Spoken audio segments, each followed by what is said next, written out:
Around you once again. You see the dusty stone walls reaching skyward as you look up past the edifices. Upwards is just fog, this dense grey mist. There's this persistent dark grey glow, like light, but indistinguishable from the rest of the surroundings really, that permeates from everything. It makes you be able to see, and yet everything is kind of foggy, as if this lens of smog just exists in front of your eyes. In front of you, you can see a street that goes downward and then off into the distance, straight. Same behind you. Just passes out of sight. Every now and then there's intersections. 2, 3, 4. Can't really see into the intersections because of these stone blocks that reach skyward like skyscrapers of which you can't see the tops. You walk forward. A few steps. You reach the first intersection. You look right.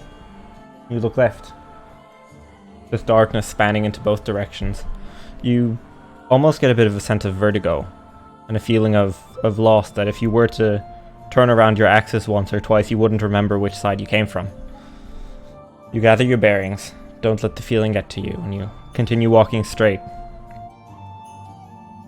And as you walk forward, it's like nothing changes. It's like you're walking on a treadmill and the scenery around you just passes, but it's always the same, as if it's on loop. Then you get to the next intersection, and you look down the right side, and it passes onward and onward until you can't see anymore. You look down the left, and it goes a bit. And then on the left side of this street, you see a break between these giant skyscraper-like buildings. These foundations of stone that just stand there. You're curious, you turn and you start walking down. It feels familiar in some ways. And as you walk along it, closer and closer you get, the more you realize that the light coming from this break in the area is different from the light that is everywhere. It's this faint, dull, yellowish orange glow. Kind of spilling out of some kind of opening onto the street and out into the sky, just a little bit. Only a few meters before it's eaten by this ashen grey cloud. As you get closer, you see that there is in fact a break between these buildings. And between them is this little shack, a little wooden hut. And as you get closer, you see it doesn't have a roof. The light from within it looks like firelight as it flickers somewhat. It's just spilling out an open roof. And at the front, there's a little door. Its hinges aren't quite right. It's hanging loosely a bit, and it's kind of skewed, which means that between all of the cracks between the door and the wooden planks that hold it in place, just little triangles of light come spilling out from within the room. And as you get closer, you walk up. You feel like you hear voices. One is familiar. One is the person who's been telling you these stories every week. Lestrade was his name. You're not sure why, but something's stopping you from remembering too well. You know that he's been telling stories, and somewhere in your mind you know that you've been here before, and yet it doesn't feel as familiar as it always did. When you arrived here, when you were here, it didn't feel like you were comfortable here again. It was new in some strange way, even though walking through it and seeing this, there's some familiarity within your mind. As you walk up to the door, it's open just slightly, and you hear voices from within it. And you wait for a moment. You take a moment, kind of walk up as close to the door as you feel like you can appropriately manage. And you try to listen in. And you hear a few words, some kind of heated debate, or something of the sort. One voice is familiar, as you hear Soren Lestrade saying, but I need to send them there. They need to see it. They need to see everything. It's important. And the other voice, this gruff, kind of raspy voice, answers back, I'm telling you, you can't let them go back to Nathwal. It's not safe. It is not good. They cannot go. I already got rid of what they remember. Do not make me do it again. Lestrade says, but they need to know. They need to see this. How is anything ever going to change if they don't? And the other voice replies, just shortly and briskly, you can't send them there. It's not an option now. And it falls into silence. The discussion... You feel like somebody still has something to say, but nothing is said. For a while, you're just waiting for someone to begin speaking again, but nobody does. So eventually you carefully peek around the door, you open it slightly, and you walk in. And the strangest feeling occurs, as walking in, there's only Soren Lestrade. There's no other person here. He's standing by a small bag of things in this shack-like room. In the center, there's the small bonfire which lifts out and smokes into the air. There's a few logs in circles around it to sit on, and on the opposite side of the log from the fire from where you are stands Soren Lestrade, his back turned a little bit towards you as he's rummaging through a pack or something of the sort. He turns to you and... Oh, welcome, welcome. Yes, do come in. Everything's fine. Don't worry about it. He says, and as he says it, you can tell he's not being entirely sincere about that. Not sure why. You can tell he's somehow haggard. He doesn't look the kind of joyous, boisterous self that you feel like you expect from him. You're not sure why you expect it of him. You know he's told stories, but you don't have that much of a recollection of it at the moment somehow. As you remember back, they come back a bit, but at the same time they seem so foreign. Like a conversation you once had that you don't entirely remember the words to. My friends, don't worry about it. Just sit. We have many other stories to tell. We have many places to go as well. His face kind of drops a little bit. This little bit of an intense sorrow in his face, just for the briefest second, before he then snaps it back. Sit. Puts the pack to the side, sits down across the fireplace. Gets himself ready, breathes deeply. And he tousles his salt and pepper grey hair. Alright, then let's go. Close your eyes. You wait for a moment. And then as nothing particularly seems to happen apart from that he's looking at you waiting for you to do that, then do in fact sit down, close your eyes. You wait for a bit, nothing seems to change. Kind of listen to try to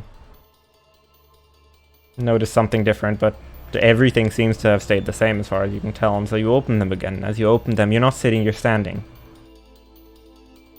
Not sure when that happened, because you were certain you still were sitting on something. You remember the motion of getting up. And as you stand there and you look around below you, it's like this sheet of mirror glass. It's like you can see through it. Around you everywhere is this expanse of darkness. No fog, you can see into the distance in every direction, and there's nothing. It's just void everywhere. And this sheet passing. You can see through it. At least, it feels like you can see through it. It feels like it's a sheet of glass and it's holding you.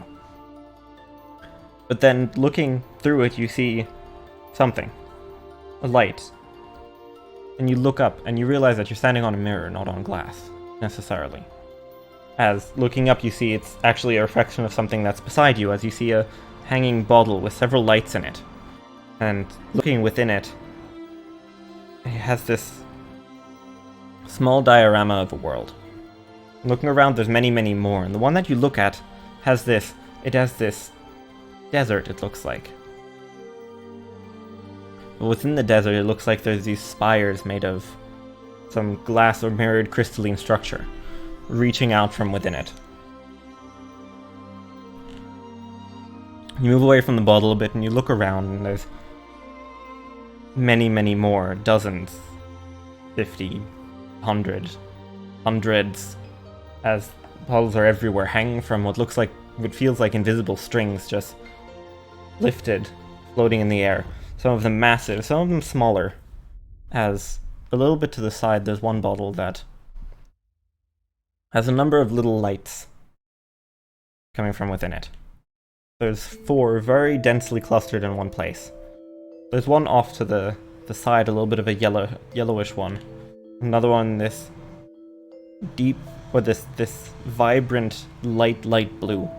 They just kind of glint at you.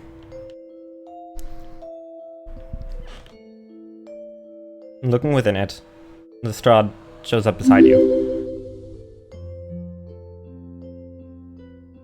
I know Ruminara is a nice place to be. In fact, I'd like to go back there today. Ruminara, I feel like, has the nicest stories to tell at this point in time. In fact, if you would, how about I get it down for you? And he grasps the bottle. And at first it was huge. It was this massive bottle, but as he begins to grasp it, it's like it shifts to 4 minutes to his hands. It's like an optical illusion of sorts, as if it was really, really far away and massive, but then when he grasps it, it's in his hand, even though it didn't change size. It obviously did, because he now lifts it and he holds it down, and it's the size of a normal bottle. Like a wine bottle of some kind, maybe. And he holds it. In fact, the person we're going to see today is actually a little bit of a familiar face. I hope you enjoy this. As he hands the bottle to you. And you take the bottle, you look at it. It's a pretty bottle. Don't entirely know what to do with it. I mean, corked up at the top. Very faintly you can see this tiny golden string going from the neck of the bottle off into the sky. And further past you can't see past maybe a meter even. It's just gone very quickly. Soren Lestrade laughs a bit. This is the problem with having people forget things. Look, just uncork the bottle, it'll be fine, don't worry about it. Everything will be okay. And so you uncork the bottle, and the moment that the cork comes out, you feel this suctioning, as it feels like you're lifted and pulled and turned and through the neck of the bottle, and it gives you this strange sensation of it gives you 3 different feelings at the same time. The first one is it feels like you're in a wind tunnel, as if you're standing there and around you is a massive space and there's just this huge amount of wind just coming past you and blowing everything out of the way.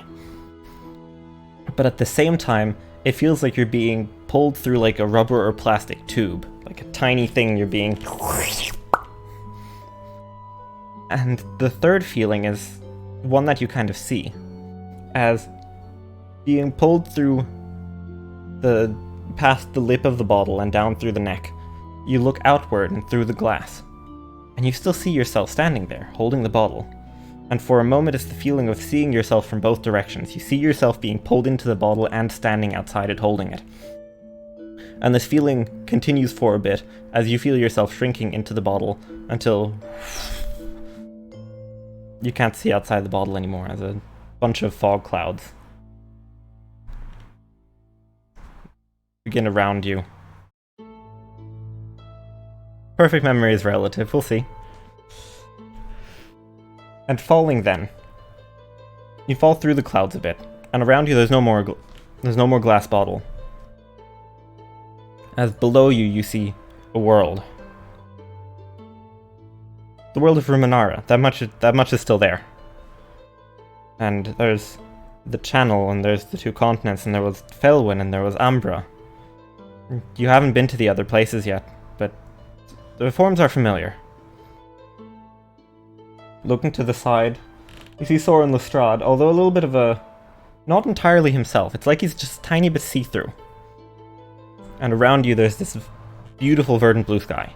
There's just this piercing blue of a wonderful sunny day. As you look up, you're falling through a cloud, but it's the only cloud in sight. It's this tiny little sheep cloud that you wonder how it could have possibly obscured so perfectly what you had thought you had just seen a few seconds ago. But you turn your way down, and underlaid under the map, as you see both the map and the land, there's these powerful reds and greens and blues. The ocean sparkles, and the mountain peaks kind of reach towards you, and the white is so pristine. The forests have this spectacular array of colors, as autumn oranges and reds and yellows mixed with the browns and the deep dark green of conifers, and just the rolling fields, and you have this marshy greenish purplish texture in a lot of places, and you have the reds and the brick colors of house roofs, and you have the greys, and you have so many colors everywhere. It's compared to the grey that you just came from, it's mind-boggling. As you are falling, free fall.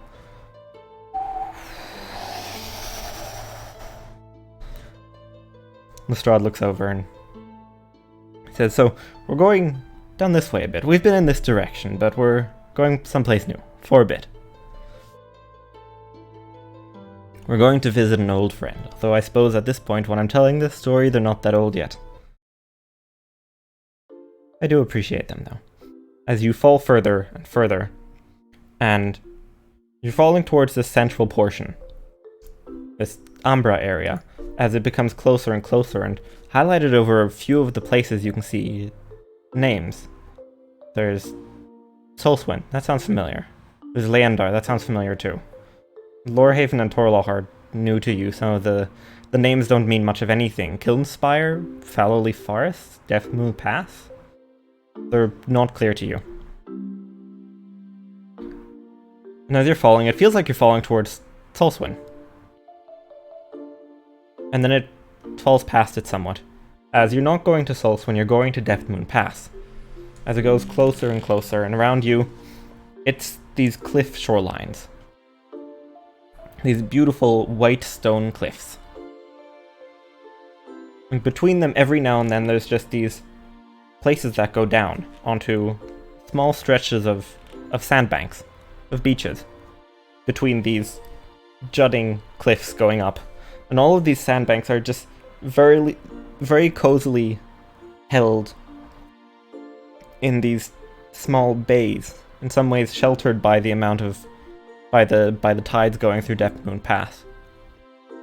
And as the tides eat away at the cliff sides every now and then, the currents never seem to make their way into these bays, and as such the sand and the beach just kind of shifts slowly.